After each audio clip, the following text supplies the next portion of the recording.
Captain's Log, subdate 200615.3. A couple of my bioneural gel packs have malfunctioned, owing to them getting man flu. Apparently, this has taken all but life support offline. Until they get pizza and a blowjob, they are not getting anything. They can suffer. Hashtag no lives matter. JK Rowling put out a tweet. The tweet concerned menstruation. That tweet has been dubbed and had her dubbed, cancelled as well, transphobic. Many of the cast of Harry Potter have called her out as well for it. JK Rowling also then put out an article going into detail about her past and her ex and what used to happen to her. Many have pointed in the direction of Emma Watson and said, way to bite the hand that feeds you. Not going to be drawn on that, but it is relevant, kind of, to an article put out by The Independent, a highly, highly respectable and totally unbiased source of media. That sarcasm sign contest is still running.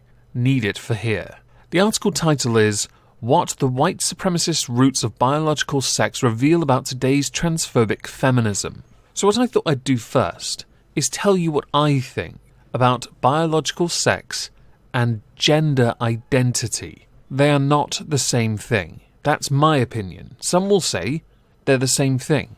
You can't change it. That is what some will say. I say you can change your gender identity, but your biological sex will always be either male or female because of your genetics. The physical can of course be changed, but there will still also be physical differences regardless. No matter how much you try, they will always exist. Aesthetically, things can be altered to look a little different, but the genetics will always remain the same. Gender identity, though, that is something else entirely different. So when in the title article here you reference biological sex in air quotes, I think you're not referring to biological sex at all. I think you're referring to gender identity, and I say that respectfully. There is a difference. And I know I'm going to have a lot of no-nonsense types in my comments saying, you're wrong, Omegon. That's fine. Tell me I'm wrong. I don't mind in the slightest. I'm taking, I guess you could call it, the filthy centrist middle ground of, you can't change one, but you can change the other. So why not just focus on the other, but respect that the first one, biological sex, is truly immovable. The article we are looking at has so many buzzwords, and it can be argued, I'd argue successfully, that it has more reach than a successful NBA player. Except this isn't very successful at all, because all it does is demonstrate a writing style that is from somebody who is trying to be smarter than they are by using longer words and more complex terminology to try and make it harder to debunk or to be criticised. And I should be clear, I have and take no issue with those that identify as trans, whether you have been diagnosed with gender dysphoria or not. I am not attacking you in the slightest. But JK Rowling was right, but she wasn't very clear on how she put it out. It was a rather callous way of saying something that she didn't need to say. And because of the fallout, people are claiming it can be latched onto white supremacy. I also think it's worth pointing out now, because the article also references BLM and those that are disproportionately harmed by the police. Disproportionately is based on population within country. That is not an accurate measure. It should always be done with solid, concrete numbers. Look at the cause and the issue.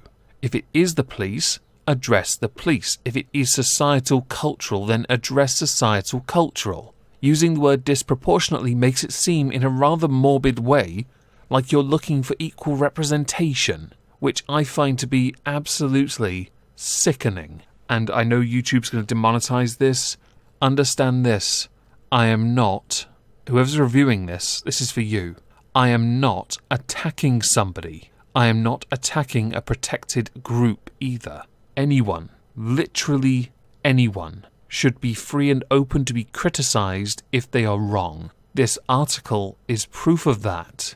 So could you kindly stop telling me that videos I produce attack individual and protected communities, because I'm getting sick of the nonsense.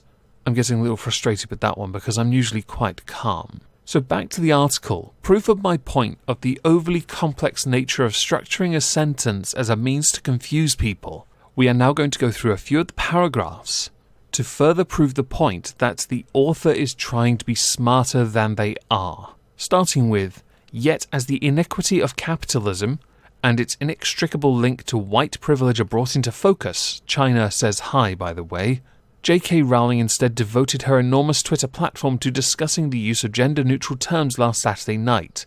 I know someone's going to say, but China's communist, yet they're one of the wealthiest. By using capitalism everywhere else.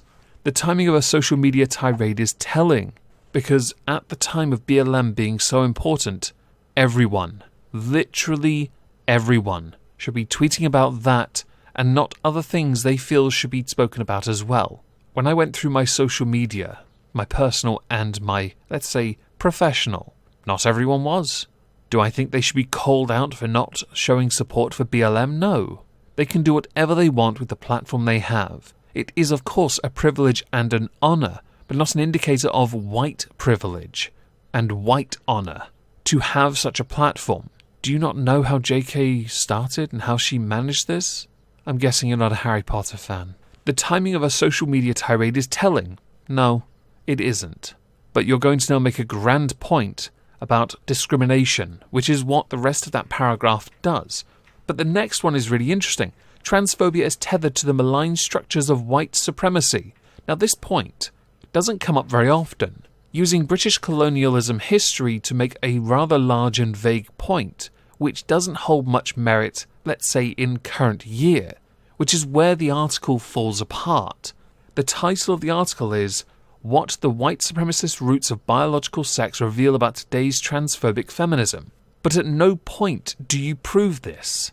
At no point in this rather short article do you prove it. You talk about transsexual, identity, transphobia, yes. Feminism, bugger all. In fact, you barely mention the TERFs at all, meaning your entire point was just one great massive attack cause. And if anything, it could be argued your article was just an attempt at a witch hunt to add to the witch hunt on JK Rowling, with nearly every member of the cast chastising her, but not actually putting any nails in any coffin at the same time, meaning your article loses all merit. In fact, it could be argued your article is nothing more than historical revisionism. You do believe at one point that JK Rowling is arguing that transgender people are erasing the fact of biological sex? No, you're all the ones accusing her of erasing transgender people by saying that only biological women menstruate, or women, which you all then took to mean you're under attack, which then led to a witch hunt, which is what this is. What I find truly astonishing about articles like this is that they are still the kind that go around to make grand points and nothing at the same time. Your point is the equivalent to corporate America. I'll say I do something and then do absolutely nothing. That, by the way, is a joke from How I Met Your Mother. Does it mean I believe it? Who knows? I don't know anything about America, it's why I rely on Trups.